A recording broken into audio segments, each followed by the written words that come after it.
Bismillahirrahmanirrahim. Assalamualaikum warahmatullahi wabarakatuh. Alhamdulillah Rabbil Alamin. Wabihi nasta'in ala umurid dunia wa din. Wa ala alihi wa sahbihi ajma'in, amma ba'd.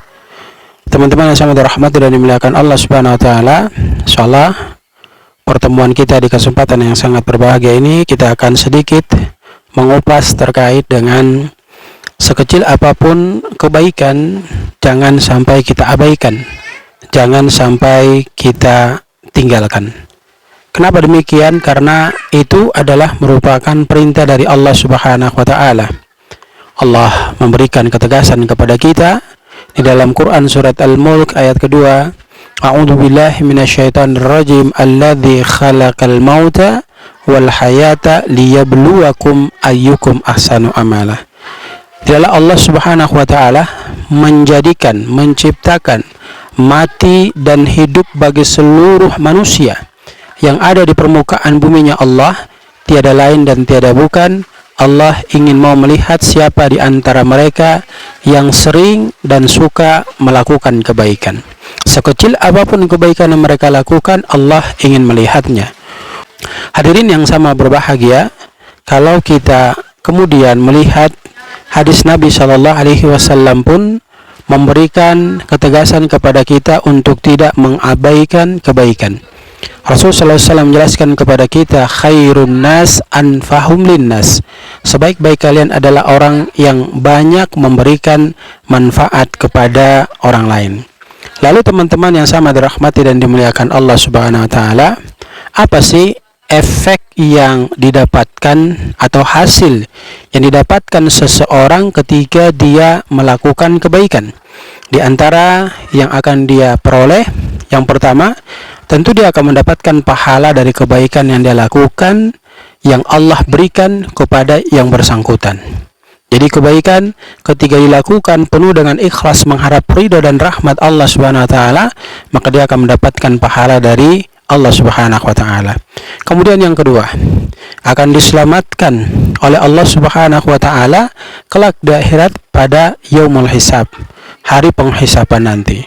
Lalu yang ketiga, teman-teman yang sama dirahmati dan dimuliakan Allah, kebaikan yang dilakukan terus menerus, maka suatu ketika yang melakukan kebaikan itu mengalami kesakitan, kebaikan itu akan menjadi obat memberikan kesembuhan terhadap sakit yang dialami. Bahkan kita banyak melihat, jarang sekali orang-orang yang melakukan kebaikan itu mereka mendapati sakit yang berkepanjangan. Mereka mengalami sakit, tetapi sakit mereka Allah subhanahu wa ta'ala berikan hanya sebentar, ya. Lalu Allah berikan kebahagiaan yang begitu banyak kepada diri mereka. Kemudian teman-teman, tentunya orang yang melakukan kebaikan ini pasti akan mendapatkan rahmatnya Allah subhanahu wa ta'ala. Tak terbayangkan teman-teman, ketika seseorang di antara kita telah mendapatkan rahmat Allah subhanahu wa ta'ala, maka suasana kehidupan yang dia jalani di alam permukaan buminya Allah ini terus akan diberkahi dan dirahmati oleh Allah subhanahu wa ta'ala, terus akan mendapatkan kesuksesan dan kebahagiaan yang sempurna.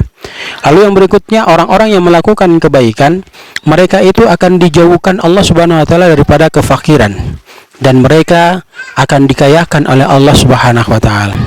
Jadi salah persepsi ketika ada orang yang mengklaim bahwa ketika kita melakukan kebaikan akan memiskinkan kita. Justru sebaliknya teman-teman, ketika kita terus melakukan kebaikan, maka Allah akan menjauhkan kita dari kefakiran, Allah akan mengayahkan diri kita. Lalu yang berikutnya, kita akan selalu senantiasa mendapatkan perlindungan dari Allah subhanahu wa ta'ala. Kemana-mana kita pergi, pasti dilindungi oleh Allah subhanahu wa ta'ala. Apa sebab kita dilindungi? Karena kebaikan yang kita lakukan. Kita berikan kebaikan kepada orang lain, maka orang tersebut akan mendoakan kita sehingga Allah melindungi diri kita. Kemudian dengan kebaikan yang kita kerjakan, maka kebaikan itu akan menenangkan jiwa dan raga kita. Hati kita akan menjadi tentram, kita menjalani kehidupannya tidak terbebani, dan terus enjoy dalam mengisi sisa kehidupan kita di alam permukaan buminya Allah subhanahu wa ta'ala. Dan sesungguhnya orang-orang yang melakukan kebaikan, pada hakikatnya mereka melakukan kebaikan untuk kepribadian diri mereka masing-masing. Allah subhanahu wa ta'ala memberikan ketegasan teman-teman di dalam firman-Nya, A'udzu billahi minasyaitonir rajim, in ahsantum ahsantum li anfusikum. Allah tegaskan bahwa jika kamu berbuat baik, maka sesungguhnya kamu telah melakukan kebaikan untuk dirimu sendiri. Sehingga ayat ini memberikan ketegasan kepada kita. Untuk apa? Jangan ragu-ragu lagi untuk melakukan kebaikan. Kemudian lakukan kebaikan terus-menerus hingga Allah Subhanahu wa taala memanggil kita.